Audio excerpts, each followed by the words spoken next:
বিশেষ অনুরোধ, আমাদের চ্যানেল ব্ল্যাক ইনভেনশন মুভিজকে সাবস্ক্রাইব করুন, কারণ আপনাদের সহযোগিতা এবং ভালোবাসা আমাদের জন্য একান্তই কাম্য।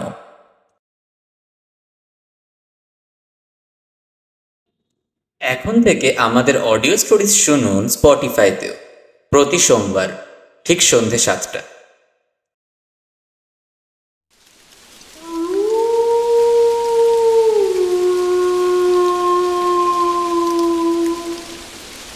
Black Invention. সকলকে স্বাগতম জানাই black invention movies horror audio স্টোরিতে। আজকের গল্প টিএম অরিজিনালস প্রেজেন্স মৃত চৌধুরীর লেখা রক্তখেকো জমি।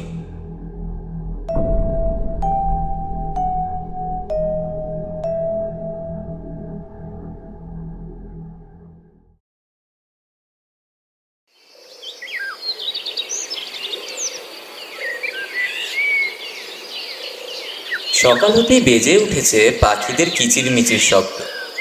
বাড়ির ছাদে রাখা সূর্যমুখী ফুলটাও বেশ তাজাভাবে ফুটেছে। বাড়ির পেছনে বানানো ছোট চিড়িয়াখানার পশু পাখিগুলো বেশ জাগ্রত হয়ে উঠেছে। ছাদের ওপর বানানো বাগান থেকে শুরু করে বাড়ির পেছনের ছোট চিড়িয়াখানাটাও তৈরি হয়েছে কিন্তু রুক্মিণীর উদ্যোগেই। বাড়িতে তারা দুজনেই থাকে। এক ছেলে আছে, কিন্তু সেও বাইরে থাকে পড়াশোনার জন্য। রুক্মিণীর স্বামীর নাম প্রত্যুষ। খুবই নম্র এবং জ্ঞানী পরিবেশে বসবাস করে তারা। বাড়ির বড় কাচের জানালা দিয়ে দেখা যায় পুরো আধুনিক শহরটা।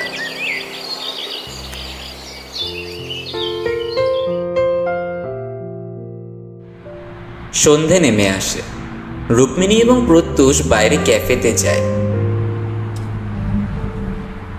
তাদের প্রতিদিনই এই টাইম স্পেন্ড করাটা একেবারেই বাধা ধরা।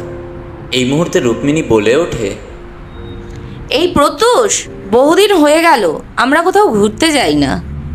আর তুমি ঘুরতে যাওয়ার কথা বলো না তো। যেই জায়গার অ্যাম্বিয়েন্স পছন্দ হয় সেইখানেই বাড়ি বানিয়ে থাকার জন্য বায়না করতে থাকো তুমি। প্রত্যুষ কাজ করে একটি আমেরিকান প্রাইভেট কোম্পানিতে, কিন্তু ওয়ার্ক ফ্রম হোম। ডলারে টাকা ইনকাম করে, ভালো সম্পত্তির মালিক বলাই যায়। অপরদিকে রুক্মিণীরও একটা ফার্ম খোলার ইচ্ছা, নানান রকম পশু পাখি নিয়ে। তুমি বলো, মেঘালয়ের শিলংয়ের মতন ভিউতে একটা বাড়ি বানিয়ে থাকা কি দোষ? না, একদমই দোষ নেই। তুমি দেখো, এবার আমি যেখানে যাব সেখানেই একটা বাড়ি বানাবো। আর টাকা কে দেবে? বিয়ে করেছো কি করতে, তুমি দেবে? বাহ, অসাধারণ। না, এবার সিরিয়াস। অন্য কোনো এক ঠান্ডার জায়গায় এবার একটা ফার্ম বানাবোই।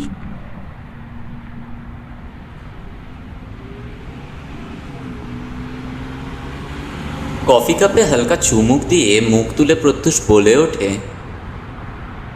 এই রুক্মিণী, মনে আছে তোমার আমরা উত্তর ভারতের দিকে একটা গ্রামে ট্যুর করেছিলাম?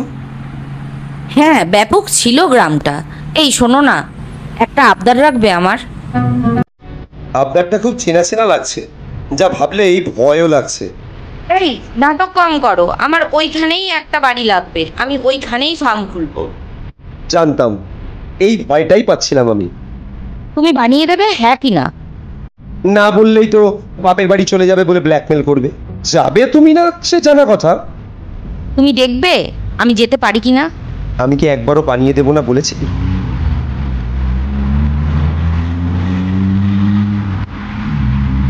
কথোপকথন করতে করতে প্রায় 1 ঘন্টা 15 মিনিট সময় কেটে যায়।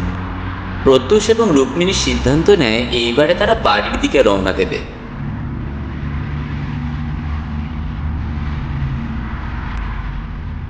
ক্যাফের বিলটা মিটিয়ে ওয়েটারকে কিছু টিপস দিয়ে বাইরে বেরোয় তারা।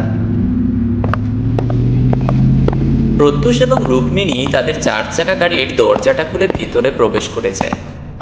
গাড়ি চলতে শুরু করে জনগণ ভর্তি হাই রোডের মাঝখান দিয়ে।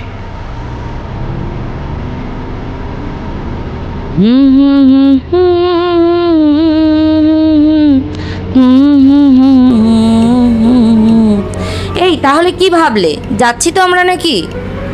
না গিয়ে কি আর কোনো উপায় আছে? যাবে তো যে সে আমিও জানি, বাড়িটা বানাবে তো ওইখানে। রুক্মিণী, গাড়িটা চালাচ্ছি তো, বাড়িতে গিয়ে এই বিষয়টা নিয়ে বরং আলোচনা করি, কেমন? তুমি আলোচনা করবে কি করবে না সেটা তোমার ব্যক্তিগত ব্যাপার, কিন্তু উত্তর ভারতের ওই গ্রামে গেলে আমাকে একটা বাড়ি বানিয়ে দিতেই লাগবে। কি সুন্দর ঠান্ডা ওয়েদার ওখানকার, ফ্যাবলামি করছে আমার সাথে।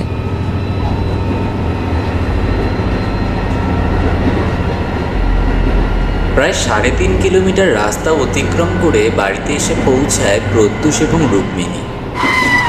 বাড়িতে ঢুকতেই চোখ যায় দেওয়ালে টাঙানো ঘড়ির দিকে। তারা দেখে রাত্রি 9টা বেজে গেছে। প্রত্যুষ ফোন লাগায় তার ছেলের কাছে। তার ছেলে পড়াশোনার জন্য লন্ডনে আছে। ছেলের নাম বিমূর্ত। 23 বছর বয়সে এসে দাঁড়িয়েছে আগস্টের 3 তারিখ। প্রত্যুষ যে গিফটটা কুরিয়ার করেছিল বিমূর্তকে, সেই গিফটটাই পৌঁছেছে কিনা সেই জন্যই কল করেছিল।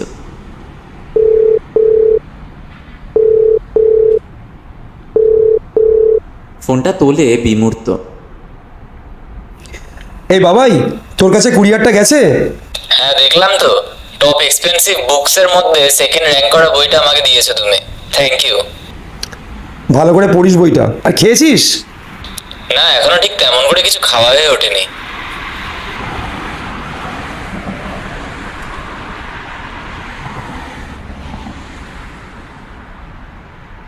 নানান রকম কথাবার্তায় মেতে ওঠে তারা। বিমূর্ত তার মায়ের সাথেও কথা বলে। বিমূর্তর পড়াশোনা কেমন চলছে না চলছে সেই নিয়ে সম্পূর্ণটা জানায় তার পরিবারকে।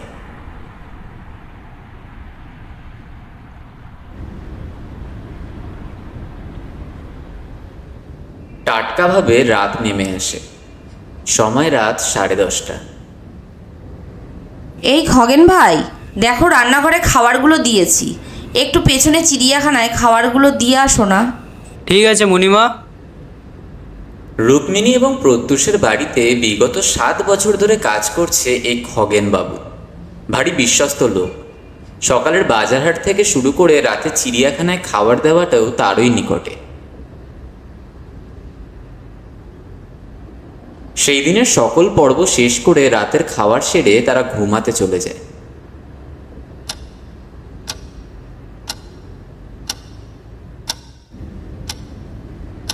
রাত তখন 2:30। আচমকাই রুক্মিণীর চোখ খুলে যায় কারোর পায়ের নূপুরের শব্দে। মনে হচ্ছে অনবরত কেউ যেন নূপুর পরে এক ঘর থেকে অন্য ঘরে পায়চারি কেটে চলেছে। রুক্মিণী নিজের বিছানা ছেড়ে ওঠে, পায়ে ঘরের চটি পড়ে, নূপুরটির আওয়াজের উৎপত্তি স্থলের দিকে এগোতে শুরু করে।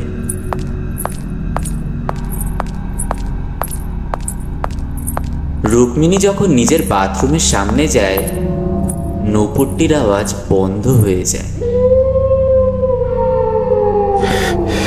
লক্ষ্য করতে পারে পিছনের দিকে দাঁড়িয়ে যেন কেউ নিঃশ্বাস নিচ্ছে। আস্তে করে ঘাড় ঘোরায় রুক্মিণী। পেছনে ফিরে সে যা দেখতে পায় তার জন্য সে মোটেই প্রস্তুত ছিল না।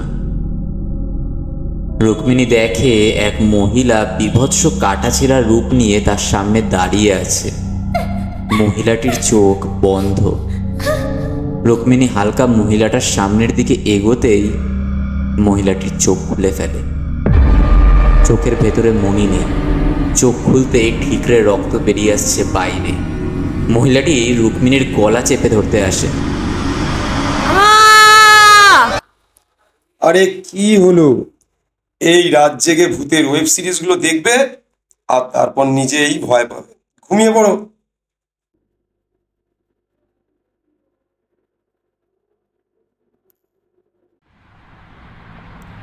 সকাল হয়। প্রত্যুষের কাজ এবং রুক্মিণীর ঘরোয়া কাজবাজের মাধ্যম দ্বারা কাটে সকালটা। আজকে বিকালবেলা কেউ তারা বেরোবে না বলে ঠিক করে। ঠিক সেই মুহূর্তেই রুক্মিণী বলে ওঠে, এই তুমি তো কিছু বললেই না, আমরা কি ঘুরতে যাচ্ছি? হ্যাঁ, ঘুরতে আমরা যাচ্ছি, কিন্তু বাড়ি বানানোর বিষয়টা সম্পূর্ণ পরে দেখা যাবে। এই তো ঢং করে দিল একটা। আরে ঢঙের কি আছে? আগে ঘুরতে যাই, জায়গা জমি দেখি, তারপরে না।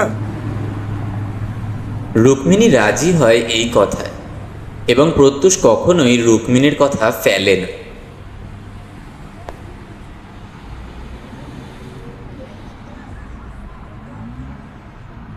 দুই দিন কাটে, প্রস্তুত হয় তারা উত্তর ভারতের সেই গ্রামে ঘুরতে যাওয়ার জন্য।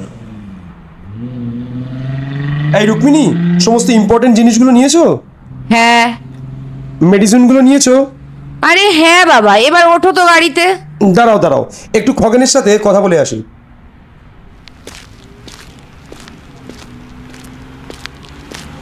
এই খগেন, শোন, এদিকে আয়। হ্যাঁ দাদা বলো। আমরা তো বেড়াতে যাচ্ছি, ঘর দুয়ারের একটু খেয়াল রাখিস। হ্যাঁ শুনছিলাম মণিমার মুখে। তাও দাদা কতদিনের জন্য যাচ্ছ? এই 3-4 দিন। ও। আর শোন, দেখবি ডাইনিং টেবিলে টাকা রাখা আছে, বাজার হাট করে নিজের মতন রান্না করে নিজের ঘরেই থাকবি, ঠিক আছে? ঠিক আছে দাদা।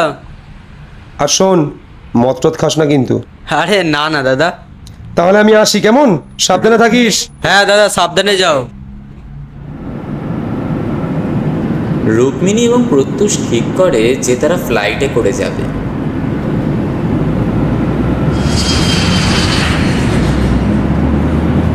দেড় থেকে 2 ঘন্টা ফ্লাইটে কাটিয়ে তারা নামে এয়ারপোর্টে।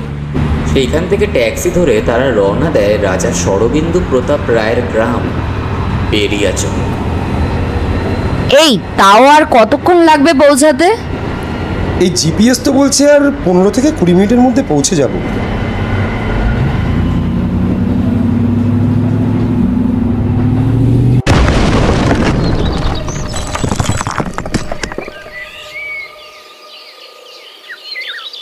গাড়ির থেকে নেমেই গ্রামের দিকে চোখ ঘোরাতে যেন মন জুড়িয়ে আসে তাদের। ওয়াও, গ্রামটা যেন আরো সুন্দর হয়ে গেছে। সত্যি। গ্রামের মাটি এবং ঘাস দ্বারা তৈরি রাস্তার মেঠো গন্ধ যেন তাদের ধরে গ্রামে প্রবেশ করাচ্ছে। রুক্মিণী এবং প্রত্যুষ এদিকে ওদিকে তাকিয়ে দেখে পশু পাখি থেকে শুরু করে নানা শাকসবজির চাষ। অ্যামেজিং, সত্যি এই গ্রামের গন্ধ যেন নেশায় ফেলে দেয়। চুপ করো, আমি যদি হুজুক না তুলতাম তাহলে তুমি যে কত আসতে তা আমার জানা আছে। এই সবসময় খিটখিট করো না তো। রুক্মিণী হালকা চোখ রাঙিয়ে তাকাতেই, চলো আগে কি তাহলে আমরা হোটেলে যাব? হ্যাঁ। গ্রামের বাড়িগুলো তৈরি কাঠ দিয়ে। গ্রাম থেকেই দেখা যায় পাহাড়।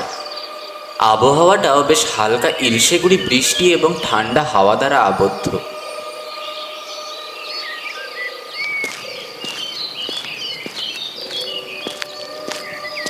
গ্রামের একটু ভেতরেই পাওয়া যায় ভাড়ায় ঘর। রুক্মিণী এবং প্রত্যুষ সেখানেই যায়। তাহলে সব টাকা পয়সা ঠিকঠাক আছে তো? हाँ साहब। তাহলে রুমের চাবিটা দিন। हाँ साहब, बस सांपों से थोड़ा बच के रहना। কেন, সাপ টাপের তাণ্ডব চলে নাকি? ও थोड़ा सा এই গাঁও আছে, জঙ্গল আছে, একটু তো হবেই। ও ঠিক আছে, সে আমরা ম্যানেজ করে নেব। আসি আমরা। এরপর তারা নিজেদের রুমে যায়। ফ্রেশ হয়ে কিছু ব্রেকফাস্ট করে তারা বেরোয় গ্রামটি ঘুরতে। এই প্রত্যুষ, চলো রাজবাড়ির দিকটা দিয়ে ঘুরে আসি। হ্যাঁ চলো।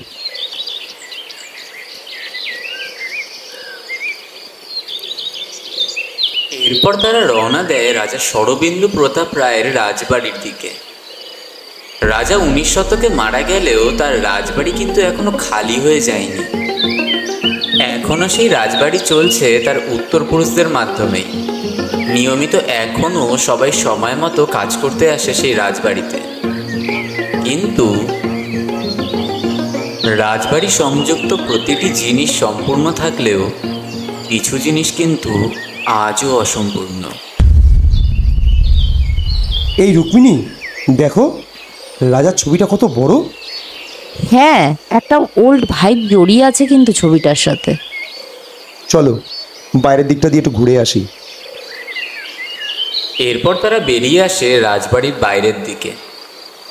ও ওয়াও, দেখো কি সুন্দর ফার্ম। এই রে, দেখতে পেয়েছে। এই প্রত্যুষ, আমরা এখানে শিফট হব তো? আচ্ছা, আগে ঘুরে নি জায়গাটা। না, আগে বলো আমরা শিফট হচ্ছি কি না। বারংবার বায়না করায় প্রত্যুষ রুক্মিণীকে আশা দেয় এবং বলে, আচ্ছা আচ্ছা, তোমার কথাই থাকবে, কিন্তু আগে গ্রামটা ঘুরে দেখি, তারপর না। এরপর তারা বেরিয়ে আসে রাজবাড়ির থেকে।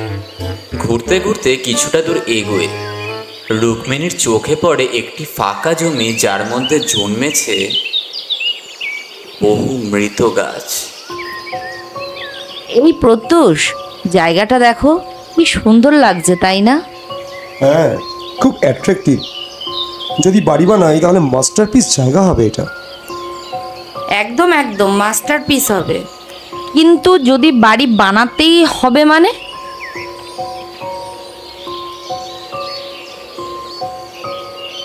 জায়গাটার অনুভব এমনই গড়ে উঠেছিল যেন মনে হচ্ছিল কেউ যেন তাদের দেখছে মৃত গাছগুলোর ফাঁক দিয়ে।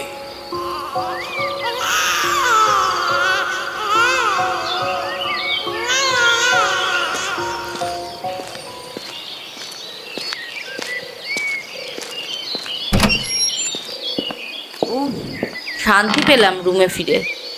না হাঁটলে ঘুরে মজা কোথায়? 4 দিনের জন্য উত্তর ভারত ট্যুর। বাকি 3 দিন ঘুরে নিয়ে কলকাতা ফেরার জন্য প্রস্তুতি নিয়ে নেয় প্রত্যুষ। অপরদিকে রুক্মিণীর খুবই পছন্দ হয়েছে সেই আকর্ষিত জমিটা। এয়ারপোর্টে নামে তারা, গাড়ি ধরে পৌঁছায় নিজের বাড়িতে।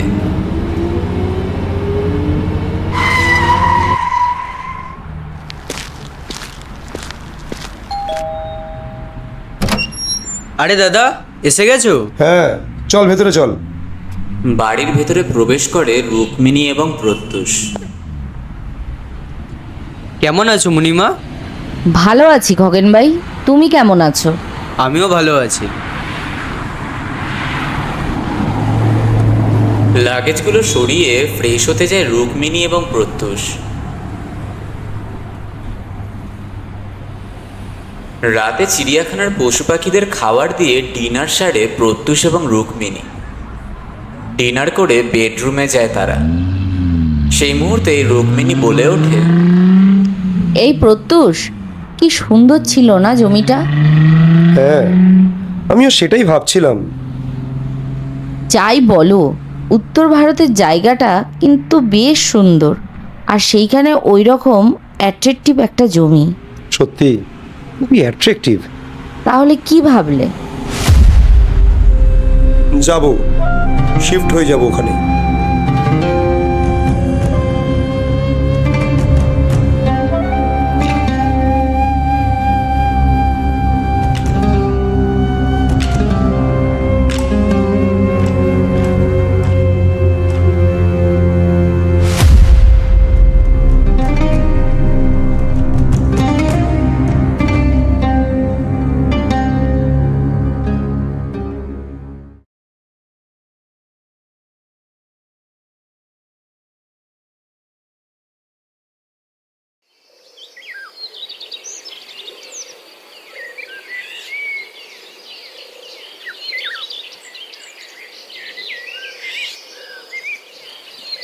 গোটা 1টা বছর কাটে।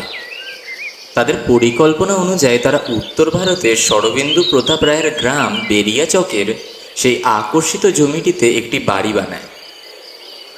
প্রথম দিকে গ্রামের লোকজন জমিটি না ছাড়লেও প্রত্যুষ অধিক টাকা পয়সা দিয়ে কিনে নেয় জমিটি। জমিটিতে তারা বাড়ি বানায় 2 তলা। পেছনের দিকে একটি বড় ফার্ম হাউস, যার মধ্যে আছে নানান ধরনের পশু পাখি। সামনের দিকে সুন্দর ফুলের বাগান। বাড়ির থেকেই দেখা যায় মেঘে আবদ্ধ পাহাড়ের চূড়া। ওয়াও, ঠিক এমনটাই চেয়েছিলাম। এবারে খুশি তো? প্রচণ্ড। তবে সব কিছুই তো ঠিক আছে, কিন্তু জানো তো, এখানকার লোকেদের আমাদের দিকে তাকানোর অঙ্গিমা ভঙ্গিমা ঠিক লাগে না। হ্যাঁ, আমিও মাঝে মধ্যে বাইরে একটু মোমো টোমো খেতে গেলে কেমনভাবে তাকায়, মনে হয় যেন কোনো পাপ করে ফেলেছি। দাঁড়াও, সবে তো 8 থেকে 8.5 মাস হলো যে আমরা এখানে এসেছি। আস্তে আস্তে সব ঠিক হয়ে যাবে। হ্যাঁ, সে ঠিক আছে। নাও কফিটা খেয়ে নাও, ঠান্ডা হয়ে গেল তো। হ্যাঁ, সে খাচ্ছি, কিন্তু একটা কথা শুনতে পেয়েছি জানো তো? কি কথা? এই জমিতে নাকি মরা গাছ জন্মায়। অবাস্তবিক হলেও এইটাই সত্য যে এই জমিতে মরা গাছ জন্ম নেয়, কিন্তু এর পেছনের আসল কারণটা কি?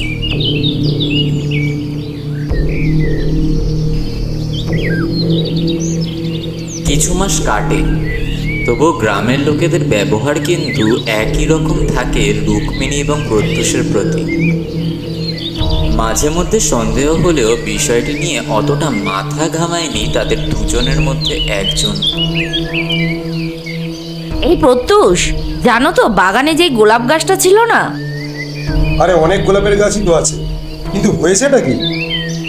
আরে যে গোলাপের গাছটাতে বেশ ভালো বড় বড় গোলাপ ফুল ফুটতো, হ্যাঁ, তো হয়েছেটা কি? ওই গাছটা না মারা গেছে। বাহ বাহ, এমন করে বলছো যেন মনে হচ্ছে ভূত দেখে ফেলেছো। মরা গাছটা দেখা আর ভূত দেখা দুটোই সমান। কেন? আমি গাছটাকে কালকে দেখলাম তরতাজাভাবে দাঁড়িয়ে আছে, আর আজ এমন বিকটভাবে শুকিয়ে মারা গেছে।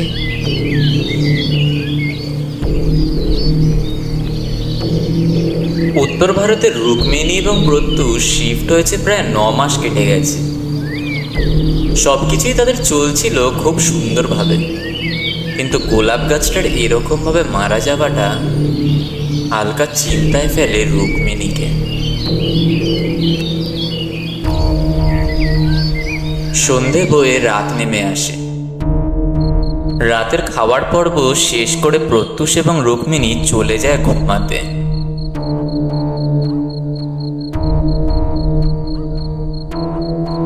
আচমকাই রুক্মিণীর চোখ খুলে যায় বাচ্চা মেয়ের কান্নার শব্দে।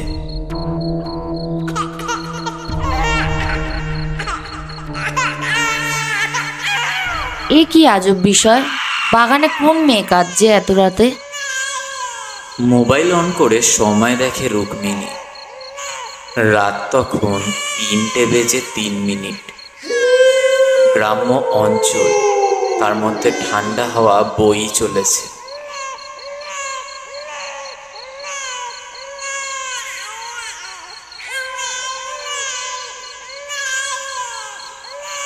আজব ঝামেলা তো। কান্নার আওয়াজ জোরে হওয়ায় রুক্মিণী উঠতে বাধ্য হয়। দোতলার বেলকনিতে এসে দাঁড়িয়ে বাগানের দিকে চোখ ঘোরাতেই সে যা দেখে তা মোটেই স্বাভাবিক নয়। রুক্মিণী দেখে বাগানের যে গোলাপ গাছটা মারা গেছিল সেইখানে একটা বাচ্চা মেয়ের কাটা গলা পড়ে আছে এবং সেইটি উচ্চস্বরে কেঁদে চলেছে।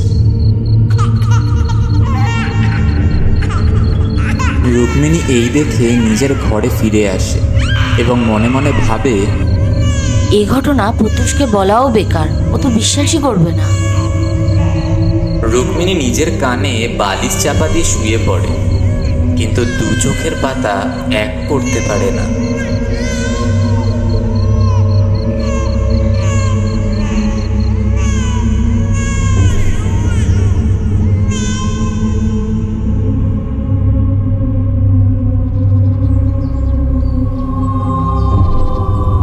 সকালবেলা থেকে রুক্মিণী কিন্তু বেশ চুপচাপ। রাতে না ঘুমানোর ফলে চোখের তলায় হালকা কালশিটে পড়ে গেছে তার। এই রুক্মিণী, এই রুক্মিণী, কি হয়েছে? এত চিন্তায় কেন? জানো তো আমি না কালকে। শোনো না, এখানে একটা ভালো ক্যাফে আছে, সন্ধ্যেবেলা মোমো খেতে যাবো, ওকে? রুক্মিণীর কথা না শুনে প্রত্যুষ নিজের কথা বলে ওঠে, যার দরুন রুক্মিণীও কথাটা চাপিয়ে দেয়। দুপুর বয়ে সন্ধে নেমে আসে। মোমো খাওয়ার উদ্দেশ্যে বাড়ির থেকে বেরোয় তারা। বাড়ির বাগানে পাড়ি দিতেই রুক্মিণী আবার শুনতে পায় সেই বাচ্চার কান্নার শব্দ। রুক্মিণী থমকে দাঁড়িয়ে যায় সেই জায়গায়। এই রুক্মিণী, চলো। হ্যাঁ চলো। কি যে হয় না তোমার মাঝে মধ্যে, বোঝা খুব মুশকিল। প্রত্যুষ কিন্তু বুঝতে পারছে না যে রুক্মিণী কিন্তু ঘোর বিপদের সন্নিকটে। কিন্তু বিপদটা কি?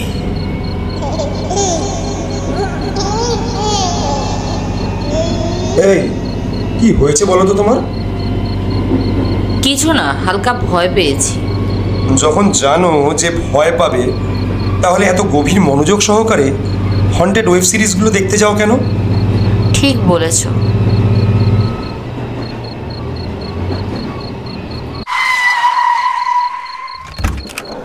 এরপর তারা প্রবেশ করে ক্যাফের ভিতরে। 2 প্লেট মোমো দেবেন তো। 2 প্লেট মোমো অর্ডার দিয়ে দেয় প্রত্যুষ। কিন্তু প্রত্যুষ লক্ষ্য করছে রুক্মিণী কিন্তু বেশ চুপচাপ। সেই মুহূর্তে প্রত্যুষ বলে ওঠে,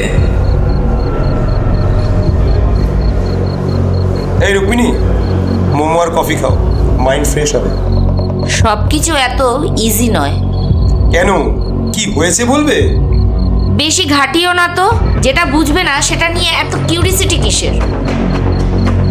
রুক্মিণীর কথাটা বেশি গায়ে মাখে না প্রত্যুষ, কারণ সে জানে রুক্মিণীর ব্যবহার চাঞ্চল্য।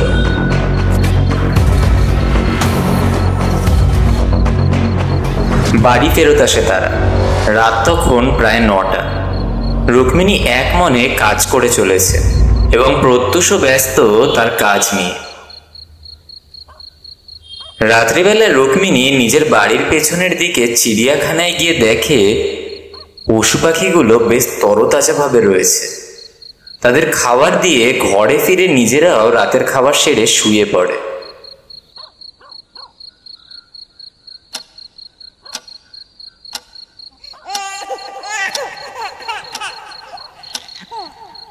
আচমকাই একটা কান্নার শব্দে ঘুম ভেঙে যায় রুক্মিণীর। এ কি রে বাবা, আজকে আবার শুরু হলো? মোবাইল ফোনটা নিয়ে সময় দেখতেই শরীর যেন শিউরে ওঠে তার। সময়টা ঠিক 3টে। রুক্মিণী একবার ভেবে ওঠে, এই জমিতে মরা গাছ জন্মাতো, তাহলে কি?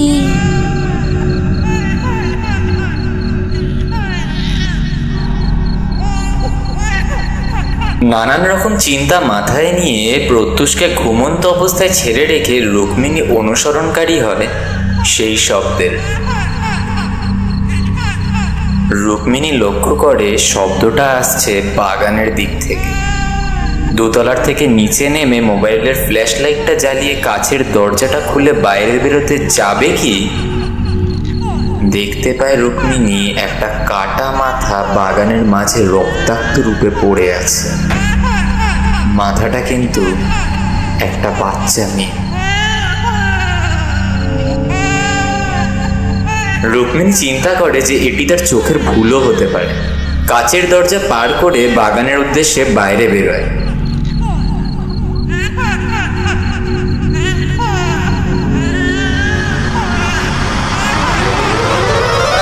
বাগানের হালকা কাছে এগোতেই অনুভব করে রুক্মিণী তার পরনে পায়ের জুতোটা কাঁচা রক্তে ভরে গেছে। রুক্মিণীর সারা শরীর তখন ভারী হয়ে আসছে। মনে হচ্ছে কোনো দেহ যেন তার ঘাড়ে চেপে বসেছে। মুখের ভেতরের জিভ তার উল্টে যাচ্ছে, হাত পা শীতল এবং নিথর। এইরকম অনুভব সহ্য করতে না পেরে রুক্মিণী সেই স্থানেই অজ্ঞান হয়ে পড়ে যায়।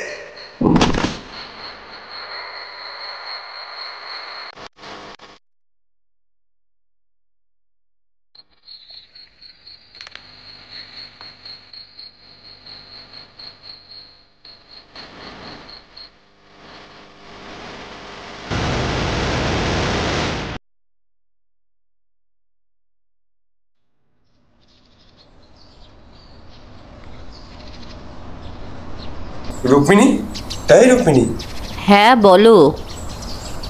অত রাত্রিবেলা বাইরে কি করছিলে? আর কি হয়েছে তোমার যে বাগানে ওরকম অজ্ঞান অবস্থায় পড়েছিলে? না না, তেমন কিছু না। ঠিক আছে, উঠতে হবে না, ডাক্তার আসছে, উনি দেখবেন তোমাকে। ডাক্তার আসছে? যেই বাড়ির দিকে কেউ তাকায় না, যেই বাড়ির সদস্যদের সাথে কেউ কথা বলে না, সেই বাড়িতে ডাক্তার আসছে শুনলে সাধারণত চমকে যাওয়ারই বিষয়। হ্যাঁ আসছে, কিন্তু আসতে চাইছিল না। জানি না কি এমন বিষয়, এখানে আসার পর থেকে শুধু টাকার শ্রাদ্ধই হয়ে যাচ্ছে। হ্যাঁ আসছি। বাড়িতে উপস্থিত হয় ডাক্তার। বেশ বিরক্তিকরভাবে প্রবেশ করেন বাড়িতে তিনি। রুক্মিণীর শরীর চেক আপ করে ওষুধপত্র দিয়ে ডাক্তার বক্তব্য রাখেন যে কি চিন্তা করে তারা এই জমিতে বাড়ি বানালো। ঠিক সেই মুহূর্তে প্রত্যুষ বলে ওঠে, আসলে আমরা দুর্গাপুরের লোক, আমরা ঘোরাঘুরি করতে বেশ ভালোবাসি। সেই হিসেবেই আমরা এখানে এসেছিলাম ঘুরতে। এই জমিটা পছন্দ হয়, জমিটার গাছগুলো আমাদেরকে প্রচণ্ড পরিমাণে আকর্ষণ করে, আর তার চেয়ে ঠান্ডা ওয়েদার, গ্রাম্য পরিবেশ বেশ সুন্দর। প্রত্যুষের কথা শোনার পরও বেশ চুপচাপই থাকে ডাক্তার। ওঠার মুহূর্তে তিনি বলে যান, অতি সৌন্দর্য মৃত্যুর সংকেত।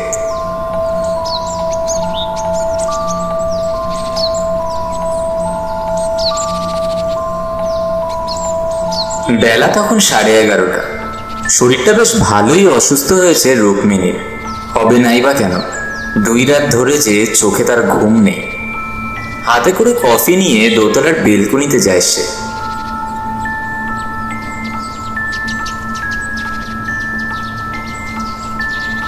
বাইরের বাগানটাকে আর চোখে তখন দেখছিল রুক্মিণী।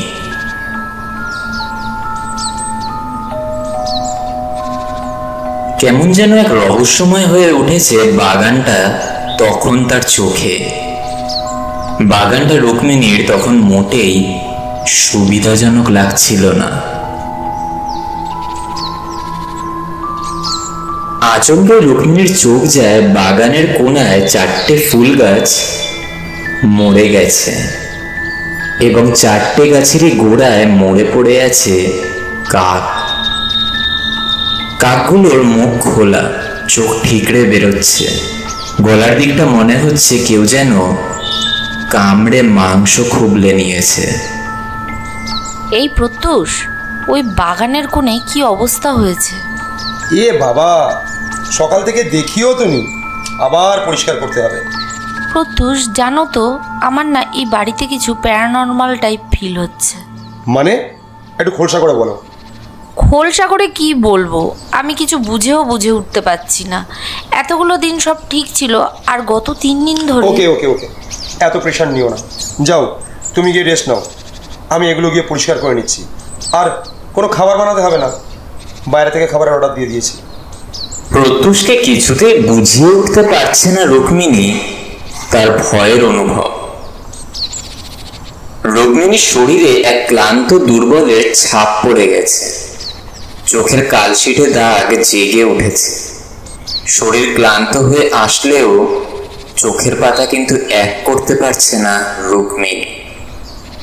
যদি আবার কাটা মাথা তার সামনে এসে উপস্থিত হয়।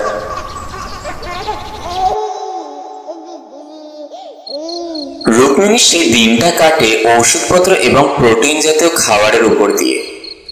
সেই দিন রাত্রিবেলায় চিড়িয়াখানায় খাবার দিতে যায় প্রত্যুষ। সব পশু পাখিদের খাবার দিয়ে পাহাড় এবং চাঁদ দেখতে দেখতে একটা সিগারেট জ্বালায়।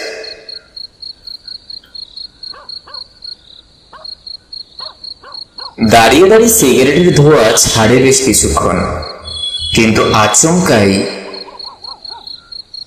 একটা মেয়ের কান্নার শব্দ ভেসে আসে প্রত্যুষের কানে।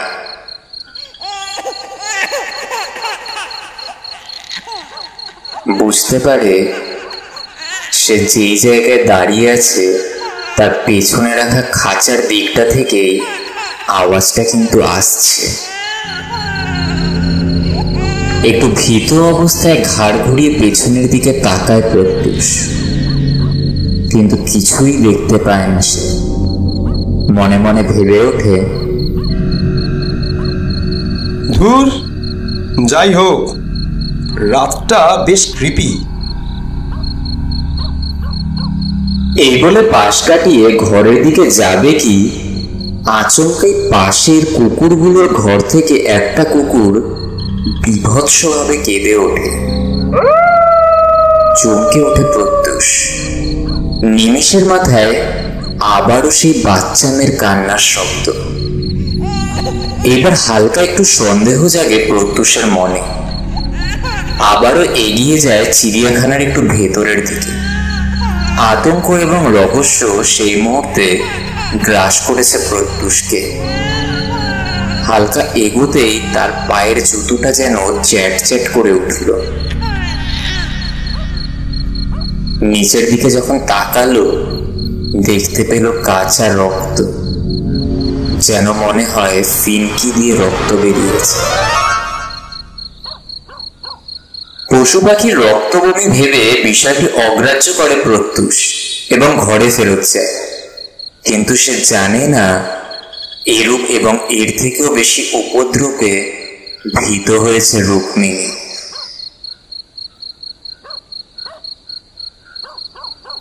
রাতের ডিনার সেরে ঘরে শুতে যায় তারা।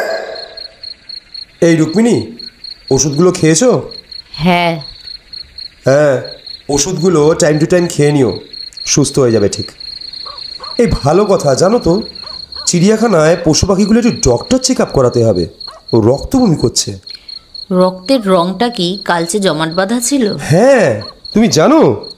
অনেক কিছুই জানি, কিন্তু বোঝাতে পারবো না। এরূপ কথা বলে রুক্মিণী শুয়ে পড়ে। কথাটা শুনে হালকা সন্দেহ কিন্তু জেগে ওঠে প্রত্যুষের মনে। রুক্মিণী তো কখনো এমন ভারীভাবে কথা বলে না।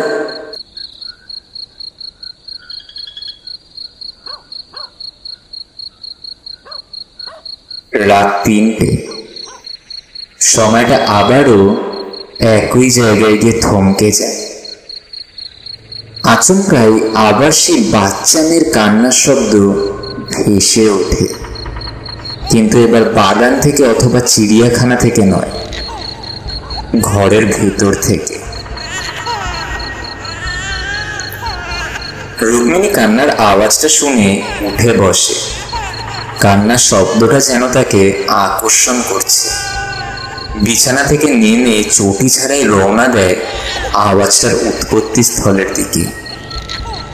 আচমকাই রুক্মিণী দেখে একটা মাথা ছাড়া বাচ্চা মেয়ের দেহ দৌড়ে এক ঘর থেকে অন্য ঘরে ঢুকে গেল।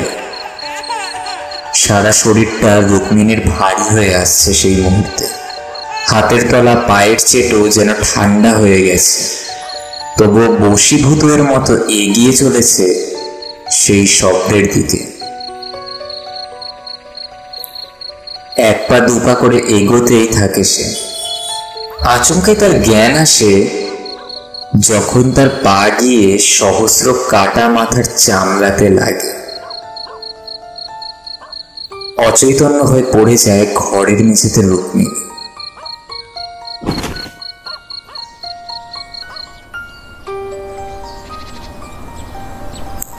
সকালতে প্রত্যুষ উঠে দেখে দোতলার ড্রয়িং রুমে রুক্মিণী অজ্ঞান অবস্থায় পড়ে আছে। রুক্মিণীকে তুলে ঘরে নিয়ে আসে প্রত্যুষ। শরীরের টেম্পারেচার চেক করতেই দেখা যায় সেলসিয়াস চড়ায় উঠে রয়েছে। কিছু মুহূর্ত পর যখন রুক্মিণীর জ্ঞান আসে, তখন প্রত্যুষ বলে ওঠে, এই, তোমার কি হয়েছে বলো তো? 3 দিন ধরে কি হয়েছে তোমার? মুখ চোখ কেমন শুকিয়ে গেছে। আমার যা হচ্ছে তা তুমি বুঝবে? কেন, এতদিন যেন মনে হয় কিছু বুঝিনি। আমার সাথে 3 দিন ধরে ভুতুড়ে উপদ্রব চলছে। বাইরের বাগানে আমি একটা কাটা মাথা দেখতে পাই। ওই কান্নার আওয়াজ আমাকে টেনে নিয়ে যায়। কাল রাতেও একটা বাচ্চা মেয়ের মাথা ছাড়া দেহ এক ঘর থেকে অন্য ঘরে দৌড়াতে দেখেছি আমি। কিন্তু তারপর যা দেখি, আমি দেখি অনেকগুলো কাটা মাথার মাঝে আমি দাঁড়িয়ে আছি। প্রত্যুষ এবারে আর কথাটা কিন্তু আর অগ্রাহ্য করল না, কারণ প্রত্যুষ দেখতে পাচ্ছিল রুক্মিণীর শরীরে ভয়ের ছাপ। আচ্ছা ঠিক আছে, বিষয়টা গিয়ে দেখছি আমি। কথাটা এড়িয়ে যেও না প্রত্যুষ। রুক্মিণীর কথাগুলো শুনে চিন্তিত মুখ নিয়ে বাইরে বেরিয়ে আসে প্রত্যুষ। বাগানটাও বেশ ফাঁকা ফাঁকা, বহু গাছ শুকিয়ে, বহু গাছ মৃতপ্রায়। বাড়ির বাইরের রাস্তাটা দিয়ে যতগুলো লোককে যেতে দেখে প্রত্যুষ, লক্ষ্য করে কেউ তাকাচ্ছে না সেই জমিটার দিকে।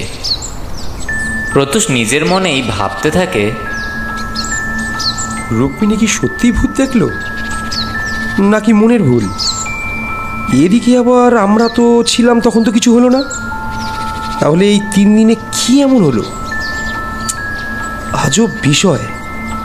তাহলে কি এই ভুতুরে ব্যাপারের সাথেই জড়িয়ে আছে প্রতিবেশীদের আমাদের সাথে না কথা বলা? জমি কেনার সময়ও তো অনেক ঝামেলা হয়েছিল, কিন্তু ভুতুরে সম্পর্কে তো কিছু শুনিনি।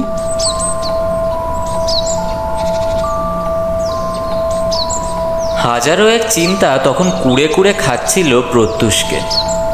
আচমকাই তার মনে পড়ে যায় রাতে চিড়িয়াখানায় দেখা কাঁচা রক্তের ব্যাপারটা। প্রত্যুষ ভাবে যে কি একবার গিয়ে দেখে আসা যাক।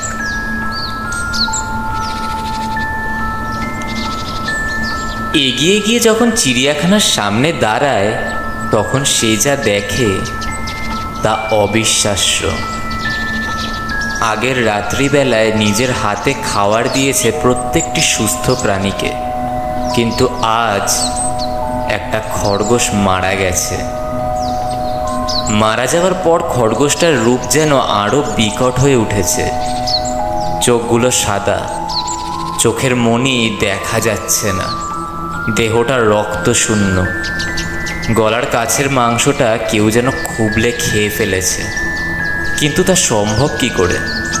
খরগোশ তো খাঁচায় ছিল।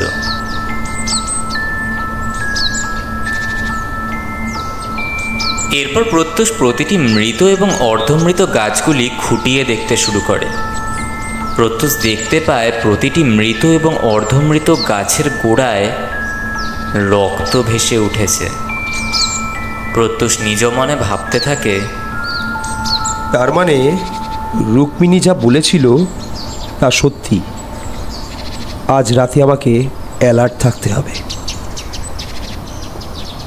সন্ধে গড়িয়ে রাত্রি নেমে আসে। এরপর তারা দুইজনে রাতের ডিনার সেরে বেডরুমে চলে যায় শুতে।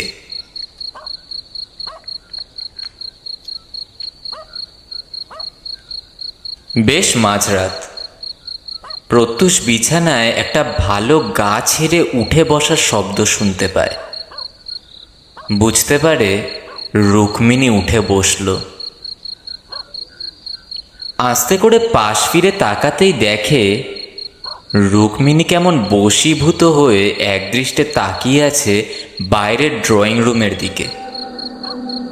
প্রত্যুষ দেখে রুক্মিণী বিছানা থেকে নেমে চটি ছাড়াই এগোচ্ছে দিশাহারা হয়ে। আস্তে করে মোবাইলটা জেলে দেখে সময় তখন রাত 3টে।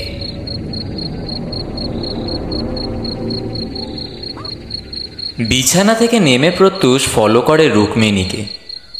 আচমকাই দেখে রুক্মিণী যেন কি একটা দেখে থমকে দাঁড়িয়ে গেছে। বুকে বল নিয়ে আস্তে করে এগিয়ে গিয়ে প্রত্যুষ যা দেখে, ড্রয়িং রুমের নাইট বাল্বের নিচে একটা মাথা ছাড়া বাচ্চা মেয়ের দেহ দাঁড়িয়ে আছে। হঠাৎই রুক্মিণীর দেহ মাটিতে পড়ে যায়, কেমনভাবে যেন এক উল্টোশ্বাস নিতে শুরু করে।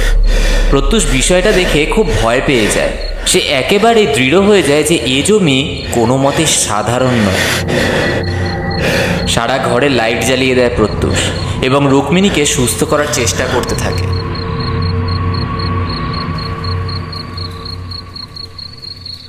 কিছু ঘন্টা পর যখন সূর্যের আলো ফোটে, এক মুহূর্ত দেরি না করে প্রত্যুষ ডাক্তারের সাথে যোগাযোগ করে। ডাক্তার বাড়িতে এসে রুক্মিণীকে অক্সিজেন দেয় এবং বলে শিরা শুকিয়ে গেছে। মনে হয় এমন কিছু দেখেছে যা দেখাটা উচিত ছিল না শরীরের পক্ষে।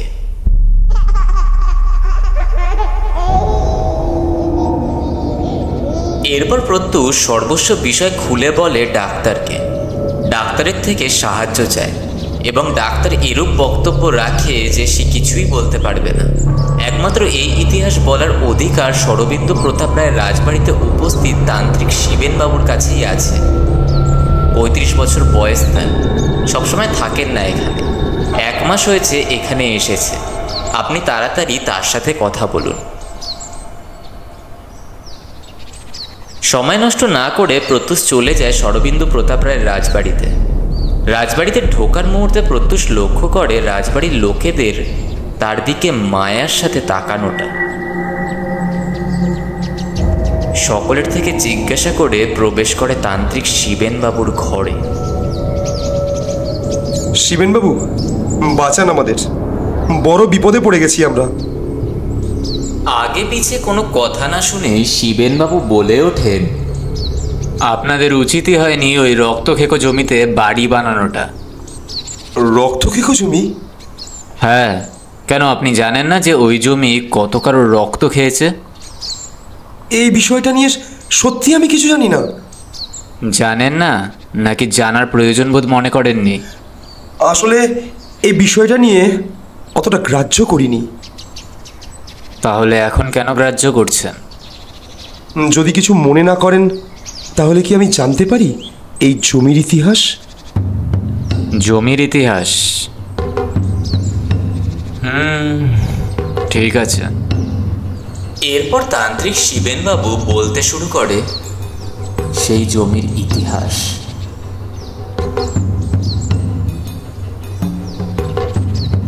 সাল 1914। শরদিন্দু প্রতাপ রায়ের রাজমহল সবসময় আলোতে ঝলমল করত। কোনোরূপ বাধা বিপত্তি কিছুই ছিল না সেই সময়। আমি তখন পৃথিবীতেও আসিনি। এই ঘটনা আমার পরিবারের লোকের কাছ থেকেই শোনা। আমার বড় আম্মা ছিল তন্ত্রবিদ্যায় খুব পারদর্শী এবং রাজা শরদিন্দু প্রতাপের দলের লোক ছিলেন তিনি। যদি রাজার গ্রামের প্রতি কোনো রকম বিপদ অথবা কুদৃষ্টি পড়ত, তাহলে আমার বড় আম্মা সেই জিনিসটা কাটিয়ে দিত। খুব শক্তিশালী ছিলেন তিনি। সেই সময় রাজার রাজত্ব খুব সুন্দরভাবে এগোচ্ছিল। খুবই শান্তি ছিল গ্রামে, সবকিছুই সুন্দরভাবে এগোচ্ছিল। কিন্তু 2 বছর পর, অর্থাৎ সাল 1900 সালে প্রথমবার রাজার এক কর্মচারীর জন্মানো মেয়ে সন্তান মারা যায়। অসহায় হয়ে পড়ে তাদের পরিবার। রাজা যথাসিদ্ধি উপকার করার চেষ্টা করেন, কিন্তু তিনি নিজেও জানতেন বহুমূল্য সম্পদের থেকেও অধিক প্রিয় জিনিস হারিয়েছে তারা। কিছুদিন কাটে, আবারও খবর আসে রাজার খানে তার সভার এক সদস্যের 2য় মেয়ে জন্মাতে গিয়ে নাকি মারা গেছে। আবারও দাহ করানো হয় তার দেহ। রাজা শরদিন্দু প্রতাপ রায় বিষয়টি অতটাও গভীরভাবে ভাবেননি, কিন্তু আশ্চর্য তিনি তখন হন যখন শয়ে শয়ে জন্মানো মেয়ে মারা যেতে থাকে।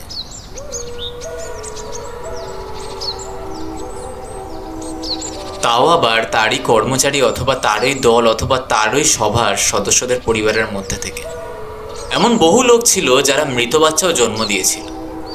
রাজা এই বিষয়টি নিয়ে বেশ চিন্তিত হয়ে পড়ে। তিনি তখন আমার বড় আম্মাকে ডাকেন, তাকে জানান সম্পূর্ণ বিষয়টা। বড় আম্মা তাকে আশা দেন। 2 দিন পর বড় আম্মা তাকে বলেন এই রাজত্বে নাকি কোনো দুষ্টের নজর পড়েছে। কোনো অন্য রাজত্ব থেকে নয়, বরং সামনের গেহেন্না নামক জমির কাছ থেকেই এসেছে সেই দৃষ্টি। সেইখানে কোনো এক শয়তান নাকি বাসা বেঁধেছিল। রাজা বড় আম্মাকে আরও কিছু জিজ্ঞাসা করায় বড় আম্মা উত্তর দেয়, আমি ঠিক করে দিতে পারবো, কিন্তু শর্ত আছে, যাতে আমি সেই শয়তানের আবদার মানি। রাজা হ্যাঁতে হ্যাঁ মেলায়, আবদার না শোনার পরে। 2 দিন পর বড় আম্মা দুঃখের সাথে এসে বলেন সেই শয়তানের আবদার।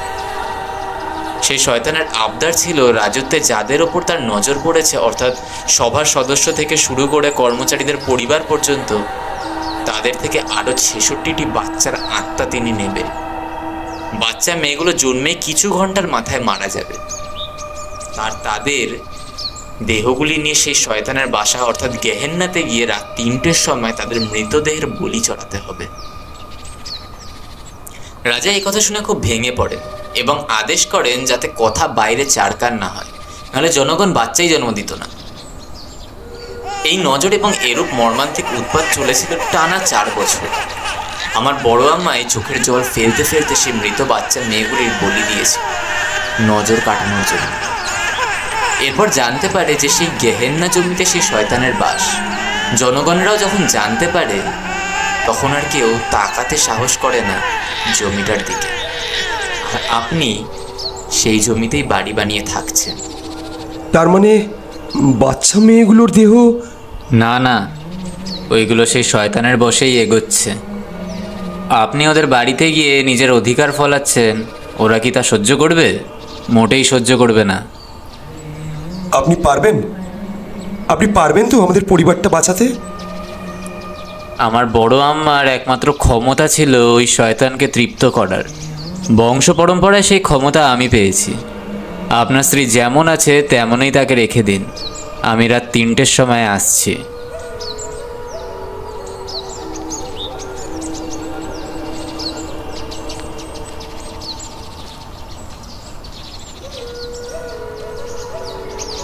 এরপর প্রত্যুষ নিজের বাড়ি ফিরে আসে।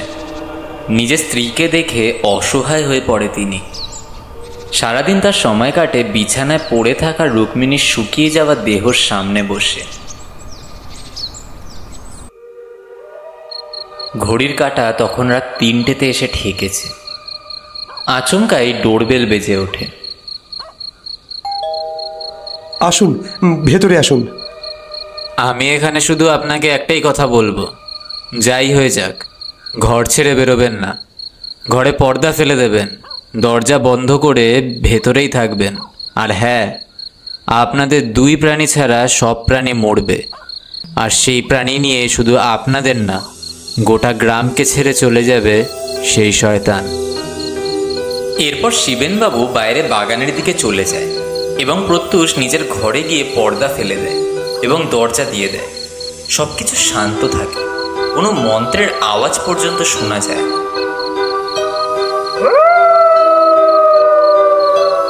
আচমকাই একটা কুকুরের মরা কান্নার আওয়াজ ভেসে আসে প্রত্যুষের কানে। এরপর নানান ধরনের পশু পাখির মরা কান্নাও বেজে ওঠে।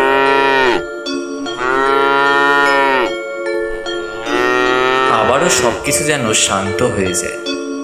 কয়েক ঘন্টা কাটার পর সূর্যের আলো ফোটে। শিবেনবাবু বাইরে ডাকে প্রত্যুষকে। হ্যাঁ দাদা, সব সব ঠিক আছে তো?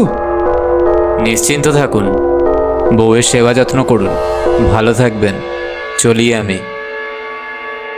কোনো মূল্য না নিয়ে চলে যায় তান্ত্রিক শিবেনবাবু। কিছু ঘন্টা কাটে। সময় তখন বেলা 12টা। চোখ খোলে রুক্মিণী। প্রত্যুষকে উঠে বলে, খেয়েছো কিছু? তোমারই অপেক্ষা করছিলাম, চলো খেয়ে নিই। প্রথম দিন এবং দ্বিতীয় দিন ভয় ভয়ে রাত কাটালেও তৃতীয় দিন তারা প্রথমবার দেখে যেই জমিতে মরা গাছ জন্মাতো সেই জমিতে ছোট্ট একটা জীবন্ত চারা গাছের জন্ম হয়েছে। এখন প্রতিবেশীরাও কথা বলে তাদের সাথে। এরপর প্রত্যুষ এবং রুক্মিণী মনের সুখে আবার নতুনভাবে ফার্ম এবং ফুল গাছ লাগায় এবং সুখে বসবাস করতে থাকে সেই জমিতে।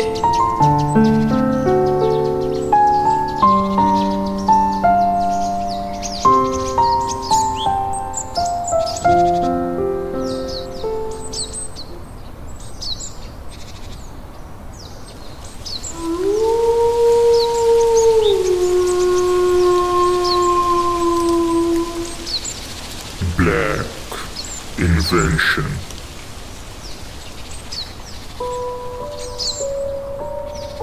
নমস্কার বন্ধুরা, গল্পটি ভালো লেগে থাকলে অবশ্যই লাইক, কমেন্ট এবং সাবস্ক্রাইবের মাধ্যম দ্বারা জানাবেন। কোনো ভুল ত্রুটি হলে তা ধরিয়েও দেবেন। দেখা হচ্ছে আবারও শনিবার ঠিক রাত 11টা 11।